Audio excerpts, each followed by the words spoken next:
Hi, I'm Mike Davis, and this is So Easy, a Kid Can Do It.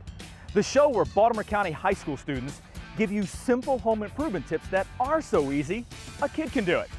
Today, we're at the George Washington Carver Center for Arts and Technology, where students in the carpentry program learn valuable skills in woodworking, set design, and the construction industries.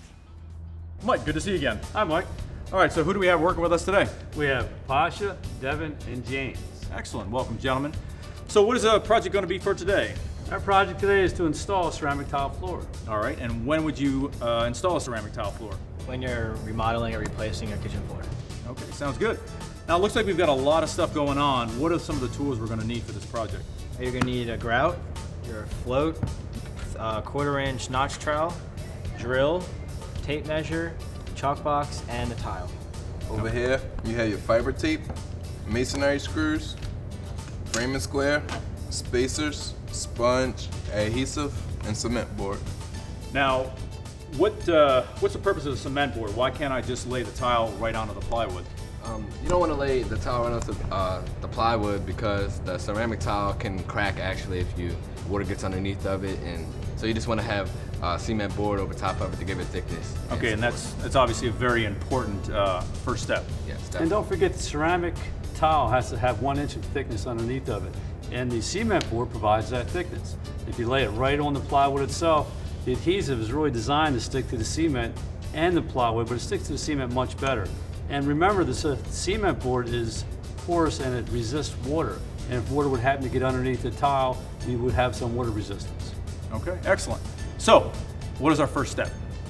Our first step is to lay the board up there and start screwing it down. Okay, let's do it.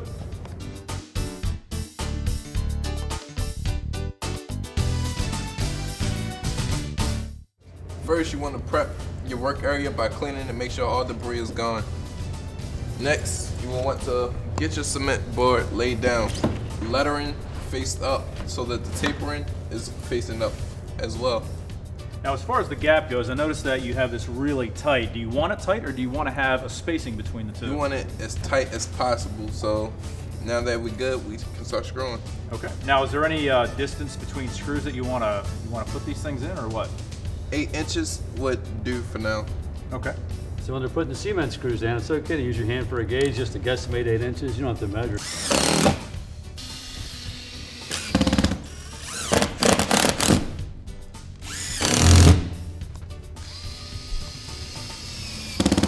All right, so we have the center board down, it's secured. What is our next step? Our next step is to get the center chalk line down the middle of the board. Make sure actually it's centered 60 inches. And why do you need to have that center chalk line?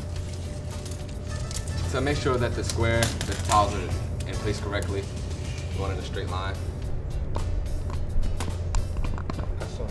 Our next step is to put the fiberglass tape down. And what do you need the fiberglass tape for? Fiberglass tape helps prevent expansion and contraction in cement boards. When you put that down, it ties the two together along with the adhesive. Okay, fantastic.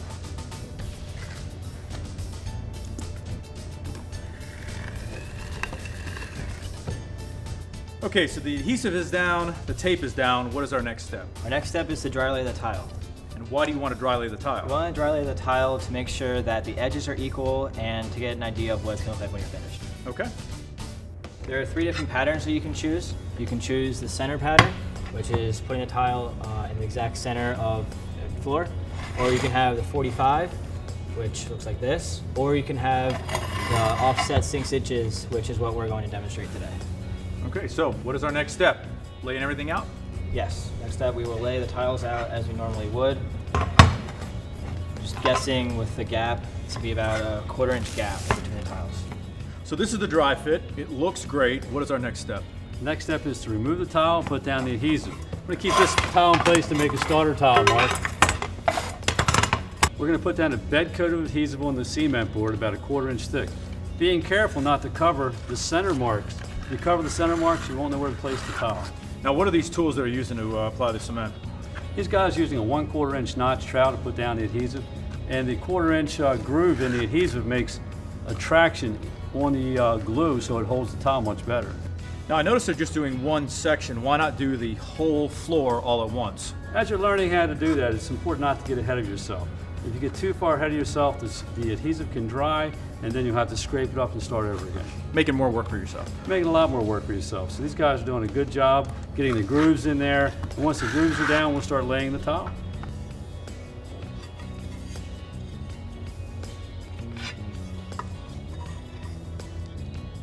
So when you come to the edge, you obviously can't use a full tile, so how do you deal with that? You have to measure from the edge of your last tile to the wall, and then subtract a 1/4 inch or however big the space is that you're using. And then you transfer it to your tile. And then you go over to your wet saw and you cut it.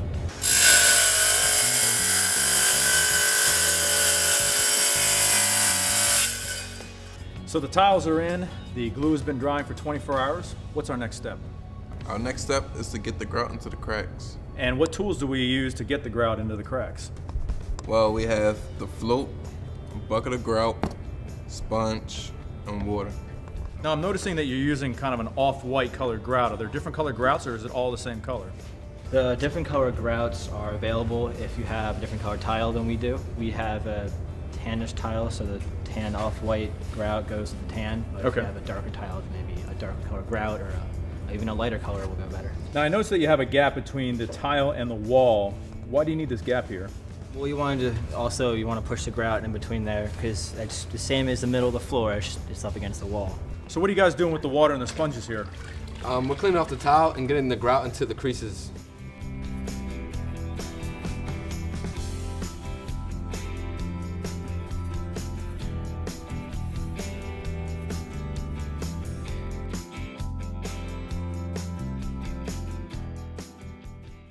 All right, guys, this looks like it's going to be a great looking floor. Thanks so much. And that does it for this edition of So Easy, a Kid Can Do It.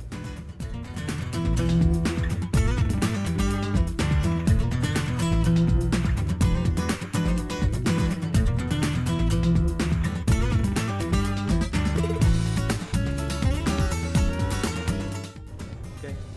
So what's our next step? Well, our next step. That was the who me look of the century.